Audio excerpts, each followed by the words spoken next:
എന്താണ് നിങ്ങൾക്ക് പണി കിട്ടിയെന്നറിയോ? ഉള്ള രഹസ്യങ്ങളെല്ലാം എടുത്ത് ഈ കണ്ടവരിതൊക്കെ പറഞ്ഞോളൂ. നിങ്ങൾ ചുമ്മാ വെറുതെ എന്തിനാണ് നിങ്ങളെ കുറിച്ച് ഉള്ള ആയുധങ്ങൾ മറ്റുള്ളവരുടെ കയ്യിൽ കൊടുക്കുന്നത്? വളരെ പ്രൈവസി ഈസ് എ പവർ എന്നാണ്. നിങ്ങൾ എന്താണ് എന്ന് നിങ്ങൾ മറ്റൊരാൾക്ക് പറഞ്ഞു കൊടുക്കാതിരുന്നാൽ അയാൾക്ക് നിങ്ങളെ പണിയാൻ പറ്റില്ല. അത് നിങ്ങൾ തന്നെയാണ് ഈ പറഞ്ഞ പോലെ നിങ്ങൾക്കെതിരായിട്ടുള്ള ആയുധങ്ങൾ എടുത്ത് നിങ്ങളുടെ പ്രിയപ്പെട്ടവരെന്ന് കരുതുന്നവർക്ക് കൊടുക്കുന്നത്. അതാണ് നിങ്ങൾക്ക് ഈ പണി തുടരെ തുടരെ തുടരെ കിട്ടിക്കൊണ്ടിരിക്കുന്നത്. Privacy is a power. നമ്മളെ കുറിച്ച് എല്ലാമൊന്നും എല്ലാവരോടും പറയണ്ട.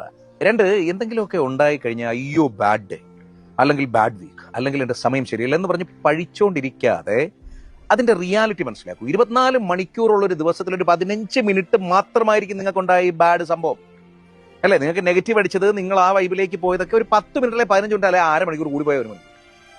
24 മണിക്കൂറിൽ ബാക്കി 23 മണിക്കൂറുകൾ നിങ്ങൾക്ക് നല്ലതായിരുന്നു. നിങ്ങളത് മറന്നുപോയതുകൊണ്ടാണ്. അല്ലെങ്കിൽ ഒരാഴ്ചയിലെ 7 ദിവസങ്ങളിൽ ഒരു ദിവസം മാത്രമാണ് നിങ്ങൾക്ക് സങ്കടകരമായിട്ടുള്ള ഒരു സംഗതി ഉണ്ടായത്.